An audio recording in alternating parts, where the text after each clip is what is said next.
दोस्तों, आज हम लोग कक्षा 12 की गणित में हम लोगों का तीसरा वीडियो और सेक एक्स का प्रथम सिद्धांत से अवकल गुणांक ज्ञात करना आज हम लोग सीखेंगे। ठीक है। और जैसा कि पिछले वीडियो में आपका कमेंट देखा और कमेंट ही बहुत ही पॉजिटिव थे, मतलब फिलहाल सबको समझ में आ रहा है।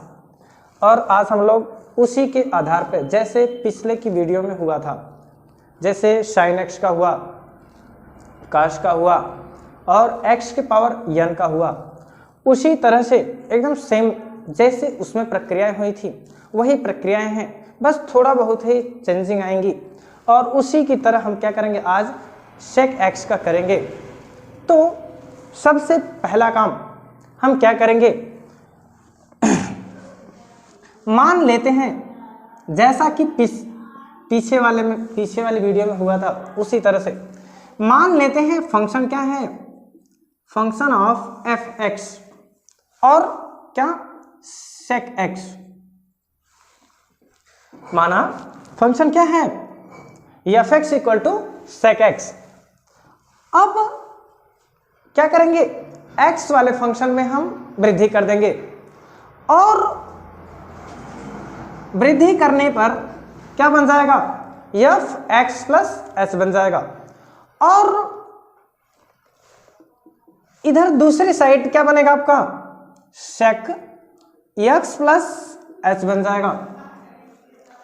अब वृद्धि वाले फंक्शन से हम क्या करेंगे, पहले वाले फंक्शन को घटा लेंगे जैसा कि पिछले में हुआ था। तो हो जाएगा आपका F x plus h minus function of f x.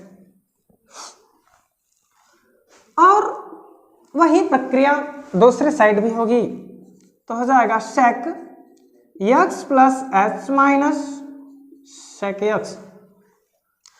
और वृद्धि वाले से क्या करेंगे, भाग दे देंगे, तो बनेगा आपका एच।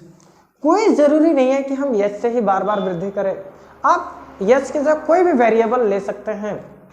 और बस यही ध्यान रहे कि जो वेरिएबल लेंगे उसी वेरिएबल को हमें क्या करना पड़ेगा, डिवाइड और जोड़ना पड़ेगा, अर्थात जोड़ना और भाग करना पड़ेगा।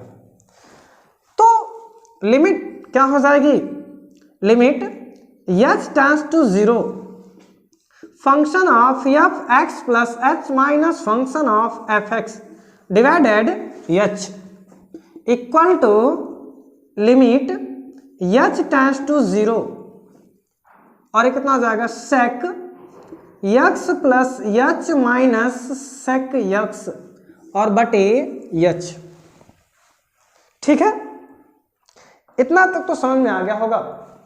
यदि कोई दिक्कत होगी तो बता दीजिएगा कमेंट बॉक्स में।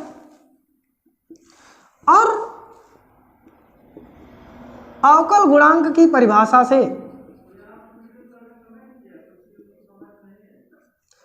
से d by d x f x equal to limit h tends to 0 function of f x plus h minus function of f x divided H.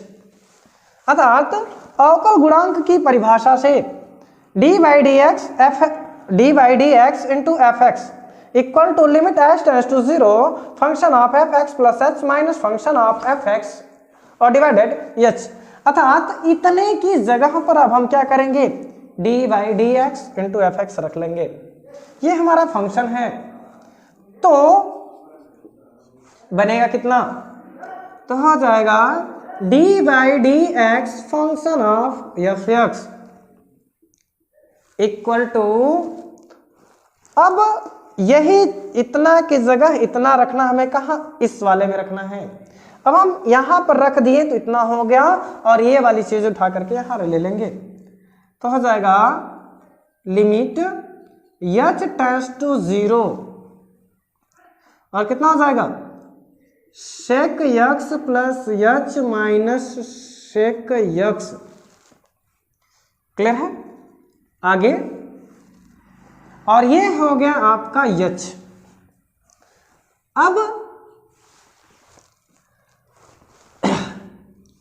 Limit h tends to 0, और ये sec x plus H है और ये sec x है, तो sec x को हम इस फॉर्म में तोड़ सकते हैं। देखो ऐसा कोई फार्मूला हमारा नहीं होता कि हम इसको हम रख करके हल कर ले, तो इसे हम क्या करेंगे, हल करने के लिए इसे इस फॉर्म में तोड़ सकते हैं।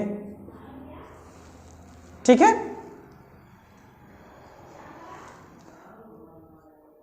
और इसे ऐसा लिख सकते हैं क्योंकि हम जानते हैं cos x का व्युत्क्रम होता है sec x, तो इसको हम ऐसा लिख सकते हैं और नीचे कितना हो जाएगा h। क्लियर है, हो जाएगा या नहीं हो जाएगा? ठीक है, और इसके बाद वही चीज इधर भी होगी, कितना हो जाएगा, लिमिट h टेंड्स टू 0, दोनों का एलसीएम ले लीजिए और एलसीएम के बाद एक काम में यहीं पे कर लेते हैं समझने के लिए और बाकी तो हो जाएगा। यदि इसका एलसीएम लेंगे तो आएगा cos x into cos x plus H आएगा, और आने के बाद क्या हो जाएगा, ये देखो मेन बटा है तो ये कहां चला जाएगा, नीचे जाकर के मल्टीप्लाई करेगा, अर्थात इसे हम ऐसा लिख सकते हैं या नहीं, cos x प्लस एच और इंटू cos x लिख सकते हैं, कोई प्रॉब्लम नहीं है। और ऊपर के लिए बन जाएगा आपका कितना, cos x minus cos x plus h. ठीक है,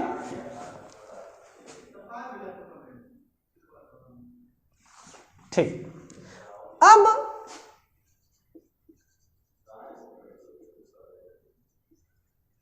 ठीक है, अब क्या करेंगे, limit h tends to 0 cos x minus cos x plus h, ये कौन सा फॉर्म बन गया, ये हमारा जो फॉर्म बना है, हम पीछे की क्लासों में ऐसा पढ़े हैं या अब नहीं पढ़े होंगे तो उसे भी हम देख लेंगे हम लोग कि cos c minus cos d, sin c minus sin d, cos c plus cos d और sin c plus sin d का जो फॉर्म होता है उसी फॉर्म को यहां पर उपयोग में लाया जाएगा।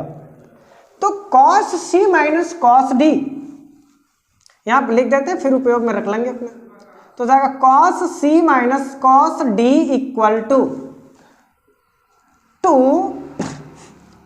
sin c plus d by 2 into sine d minus c by 2, यही होता है। अब हम इसे क्या करेंगे, ला करके यहां रख लेंगे, तो रखिए कितना हो जाएगा, तो जाएगा 2 साइन x प्लस एच बटे 2 और इंटू कितना हो जाएगा इसके लिए, तो होगा sine x plus h minus x बटे 2 और बटे h cos x plus h और into cos x।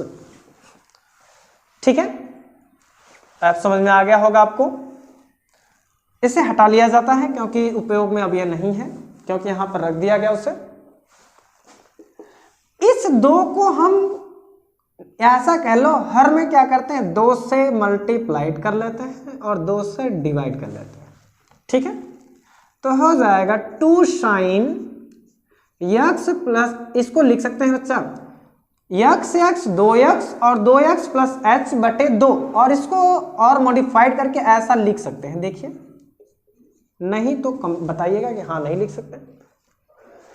2x plus h बटे 2 मतलब सही है, और ये रहा x से x क्या हो जाएगा, कट जाएगा और बचेगा क्या आपका साइन h बटे 2, और नीचे 2 से गुणा 2 से भाग होगा तो 2h और बटे 2, सही है।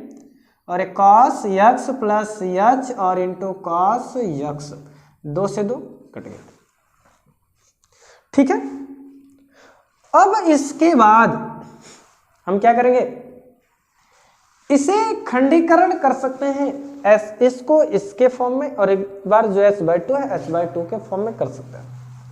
तो ये ऐसा बन सकता है लिमिट h, और यहां पर भी डिवाइड हो जाएगा h/2 tends to 0 sine x plus h/2 और अपॉन कितना cos x प्लस h/2, यहाँ पे h ही है, यहाँ पे h/2 नहीं होगा, ठीक। और ये कितना हो जाएगा, या h यही रहने दो बच्चा, जरूरत नहीं है, जरूरत भी करोगे तभी भी वही बात आने वाली है। तो h और इंटू कितना हो जाएगा यहाँ पे, और जाएगा आपका cos x, और फिर limit h tends to h/2 tends to 0, क्योंकि इसका जो है h/2 है तो हम इसके फॉर्म के लिए अलग अलग कर सकते हैं, और आपका हो जाएगा साइन h/2 अपॉन h/2, ठीक है। हाँ देखिए यहाँ पर भी हम कर लेते तो कोई प्रॉब्लम नहीं था, लेकिन भाई हो सकता है आपको ऐसा लगे कि नहीं यहाँ पर मिस है, ऐसा नहीं हो सकता, तो भाई आप कर सकते हैं, उचित है, ठीक है। लीजिए, क्योंकि समस्या आपको ना दिखे उसके लिए भाई कर लें, नहीं तो आप कहेंगे कि नहीं पीछे वाले में हुआ था इसमें क्यों नहीं हुआ। तो हो जाएगा कितना होगा, लिमिट h/2 टेंड्स टू 0 कितना होगा साइन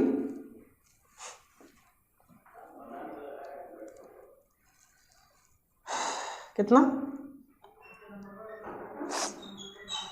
x प्लस h/2 और बटे cos x plus h/2 into cos x, और इंटू चूंकि हम जानते हैं पीछे ही हमने बताया limit theta tends to 0 sine theta बटे थीटा इक्वल टू 1, तो उसी से यहाँ कितना हो जाएगा 1 हो जाएगा। अब क्या करेंगे, लिमिट h/2 टेंड्स टू 0 क्या करने पे, छोड़ने पर, जहां जहां h/2 है वहां वहां क्या हो जाएगा, 0 हो जाएगा, यहाँ पे h/2 नहीं रहेगा बच्चा, ठीक है, क्योंकि नहीं तो कहेंगे कहां से आ गया। यदि इसे कहेंगे तो ये 2 0 हो जाएगा, ये 0 हो जाते हैं, h बराबर भी 0 हो सकता है, h की जगह 0 या h/2 की जगह भी क्या हो जाएगा 0 हो सक जाएगा। लिमिट छोड़ दीजिए तो कितना हो जाएगा साइन, और यहां पर कितना हो जाएगा x, और नीचे कितना हो जाएगा cos x और इंटू cos x। ये क्या है आपका d/dx फंक्शन ऑफ fx, ठीक है। और बस एक लाइन है बच्चा, यहाँ पे इसको कर लेते हैं, इसे यहीं पे कोई दिक्कत होगी बता दीजिएगा। अब ये d/dx और ये function of fx equal to sine x बटे cos x को क्या लिख सकते हैं, tan लिख सकते हैं, और ये इसको क्या लिख सकते हैं साइन बटे cos, अर्थात इसे ऐसे कर ले 1/cos x और इंटू साइन x बटे cos x, इसको लिख सकते हैं कितना sec x और इंटू tan x, अर्थात d/dx किसका sec x equal to sec x into tan x, ठीक है। अर्थात यदि आपसे कहे कि sec x का अवकलन कितना होगा या sec x का अवकल गुणांक कितना होगा, तो आप कह सकते हैं कि sec x का जो अवकल गुणांक होगा sec x into tan x होगा, ठीक है। ये हमारा क्या है, ये इसका पूरा डेरिवेशन हो रहा है सूत्रों का, नहीं तो आपको इतने करने की जरूरत नहीं है, क्योंकि आप एक सीख गए तो उसी तरह से बाकी सब कर सकते हैं। लेकिन हमें भाई जब भी आप पूछेगा सवालों में तो कहेगा sec x का अवकल गुणांक ज्ञात कीजिए, तो आप डायरेक्ट रख सकते हैं sec x into tan x, कोई प्रॉब्लम नहीं है। लेकिन जब वो कहेगी किसी भी फंक्शन का किससे प्रथम सिद्धांत से अवकल गुणांक ज्ञात कीजिए, तो आपको इन प्रक्रियाओं से होकर ही उसको क्या करना पड़ेगा, निकालना पड़ेगा, नहीं तो वो क्या होगा, आपका सही नहीं माना जाएगा। क्यों? क्योंकि ये प्रथम सिद्धांत है भाई, इसका पहली संक्रिया के अनुसार इसका क्या हो रहा है, डेरिवेटिव हो रहा है, ना कि यह वैसे हो रहा है। ठीक है, और हम आशा करते हैं आपको समझ में आ गया होगा। ठीक है, और यदि किसी प्रकार की आपको समस्या हुई हो तो आप कमेंट बॉक्स में कमेंट कर दें, और आपकी समस्या का निवारण अगली वीडियो में आपको देखने को मिल सकता है। ठीक है, यह मिल जाएगा। ठीक, और ऐसा नहीं है कि आपको समस्या होगी। ठीक, और इसी के साथ नमस्कार। यदि आप लोग इस चैनल पे नए होंगे तो चैनल को सब्सक्राइब और वीडियो को लाइक और शेयर करना न भूलें। ठीक है, धन्यवाद।